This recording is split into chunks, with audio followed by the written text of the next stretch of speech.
کہ عورت تو مر چکی ہے مگر بچے میں ابھی سانس باقی ہے اور وہ بے ہوش ہے۔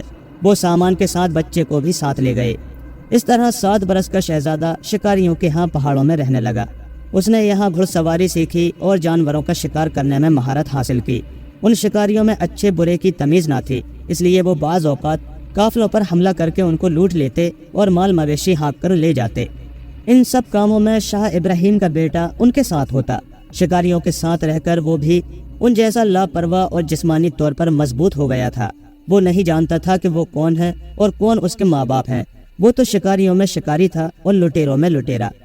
ایک روز شام کے وقت شہزادے اور اس کے دوسرے ساتھیوں نے ایک قافلے پر حملہ کیا۔ اس وقت شہزادے کی عمر 21 برس کی ہو چکی تھی۔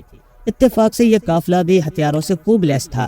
قافلے والوں نے ڈاکوؤں کا ڈٹ کر مقابلہ کیا۔ خون ریز جنگ ہوئی۔ شہزادہ زخم کھا کر بے ہوش ہو گیا۔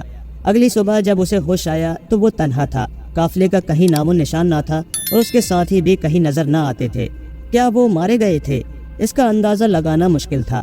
شہزادہ ہمت کر کے اٹھا۔ اس کے زخموں سے خون رس رہا تھا اور پورا جسم پھوڑے کی مانند دکھ رہا تھا۔ اس نے ارد گرد نگاہ دوڑائی تو دور دور تک کوئی نظر نہ آیا۔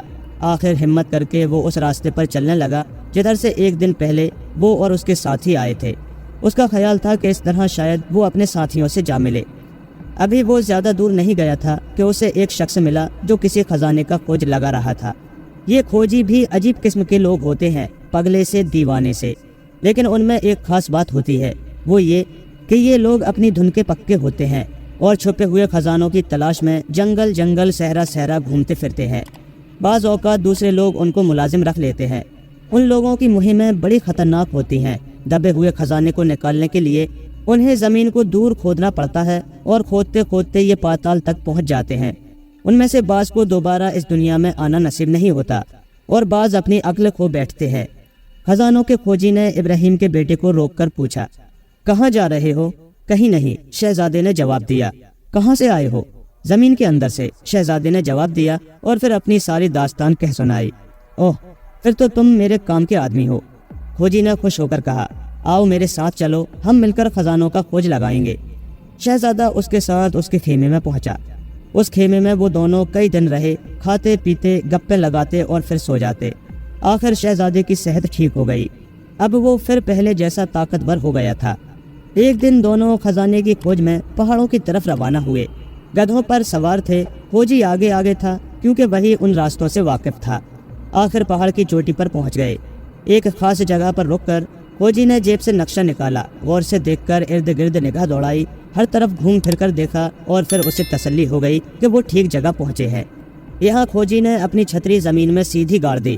دونوں نے مل کر زمین کو کھودنا شروع کیا۔ اچانک ان کی کدالیں ایک پتھر سے ٹکرائیں۔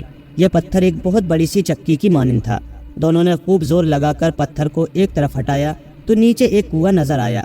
کھوجی نے ایک مضبوط سا رسہ شہزادے کی کمر میں کس کر باندھ دیا، موم بتی جلا کر اس کے ہاتھ میں تھما دی اور کہا، اس کنویں میں اتر جاؤ، میں رسے کو دھیرے دھیرے ڈھیل دیتا جاؤں گا۔ تہ خانے میں پہنچ جاؤ تو آواز دینا، میں ٹوکری لٹکا دوں گا۔ میرا خیال ہے کنویں میں اتنا سونا ہے کہ ہم نے 10-12 ٹوکریاں بھی کھینچ لی تو ساری عمر کسی شے کی ضرورت نہیں رہے گی۔ کھوجی کے کہنے کے مطابق شہزادہ کنویں میں اتر گیا۔ خوف کے مارے اس کا دم نکل رہا تھا۔ موم بتی کو جلائے رکھنا ضروری تھا ورنہ اندھیرے کنویں میں کچھ نظر نہ آتا۔ پیندے پر پاؤں لگتے ہی اس نے خدا کا شکر ادا کیا۔ کنویں میں پانی نہیں تھا، پانی کی جگہ سونا بھرا ہوا تھا۔ شہزادے نے زور سے کہا، سونا ہے۔ اسی وقت اوپر سے رسے میں بندھی ہوئی ٹوکری نیچے آئی۔ شہزادے نے ٹوکری کو سونے سے لبالب بھر دیا۔ کھوجی نے ٹوکری اوپر کھینچ لی، پھر دوسری ٹوکری اوپر گئی، پھر تیسری، پھر چوتھی، 5ویں ٹوکری اوپر جا کر واپس نہیں آئی۔ شہزادہ کچھ دیر انتظار کرتا رہا۔ ہر طرف خاموشی چھائی ہوئی تھی۔ اچانک گڑگڑاہٹ سی ہوئی۔ اب شہزادہ مکمل اندھیرے میں تھا۔ کنویں کا منہ بند کر دیا گیا تھا۔ اس کی موم بتی بھی بجھ چکی تھی۔ اصل میں کھوجی کی نیت خراب تھی۔ وہ نہیں چاہتا تھا کہ شہزادہ اس کے ساتھ دولت میں حصے دار بنے۔ جو ہی سونا اس کے ہاتھ لگا، اس نے اسے گدھے پر لادا، کنویں پر پتھر رکھا اور خوشی خوشی اپنے گھر کی راہ لی۔ کھوجی کے دھوکہ دینے پر پہلے تو شہزادے کو بے حد دکھ ہوا، مگر پھر اس نے یہ کہہ کر دل کو تسلی دے لی کہ موت اور زندگی خدا کے ہاتھ میں ہے۔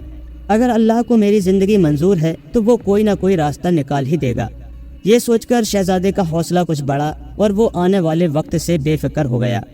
اندھیرے میں آنکھیں پھاڑ پھاڑ کر دیکھتے ہوئے اچانک اس کی نظر ادھر پڑی جدھر اس کے خیال میں خانہ کعبہ تھا۔ شہزادے نے مکے کی طرف منہ کر کے ظہر کی نماز ادا کی۔ وہ سجدے میں گرا ہوا دعا کر رہا تھا کہ اسے پانی گرنے کی مدھم سی آواز سنائی دی۔ ایسا معلوم ہوتا تھا جیسے کہیں دور جھرنا گر رہا ہے۔ وہ ٹٹولتا ٹٹولتا اسی سمت چل دیا۔ کنویں میں ایک جانب چٹانوں کے درمیان سے راستہ باہر کو جاتا تھا، مگر یہ راستہ اتنا تنگ تھا کہ آدمی رینگ کر ہی گزر سکتا تھا۔ وہ جو آگے بڑھا، پانی گرنے کی آواز زیادہ صاف سنائی دینے لگی۔ آخر وہ اس جگہ پر پہنچ گیا جہاں سے چشمہ پھوٹتا تھا۔ یہاں سخت سردی تھی، ایسا لگتا تھا کہ ساری سردی یہیں سے نکل کر پہاڑوں پر پھیلتی ہے۔ ٹھیک ہے، شہزادے نے اپنے آپ کو سمجھایا، اگر خدا کی یہی مرضی ہے تو بسم اللہ، میں اسی راستے پر چلوں گا۔ زندگی اور موت تو خدا کے ہاتھ میں ہے، یہ کہا اور بے جھجک پانی میں کود گیا۔ پانی کی تیز لہریں اسے کہیں سے کہیں لے گئیں۔ اندھیری اور لمبی سرنگوں میں سے ہوتا ہوا وہ ایک ایسے سفر پر جا رہا تھا جس کے متعلق اسے کچھ معلوم نہ تھا۔ پھر اسے اپنے سامنے روشنی نظر آئی اور یوں لگا کہ وہ اب چٹانوں سے نکل کر ایک خوبصورت ہری بھری وادی میں بہہ رہا ہے۔ اس وادی میں پہنچ کر شہزادے پر دھوپ کی گرم کرنیں پڑی تو اسے کچھ ہوش آیا۔ ہمت کر کے وہ دریا کے کنارے کی طرف تیرنے لگا، پھر پتھروں کا سہارا لے کر دریا سے باہر آ گیا۔ کافی دیر تک کنارے پر لیٹا دھوپ سے تاپتا رہا۔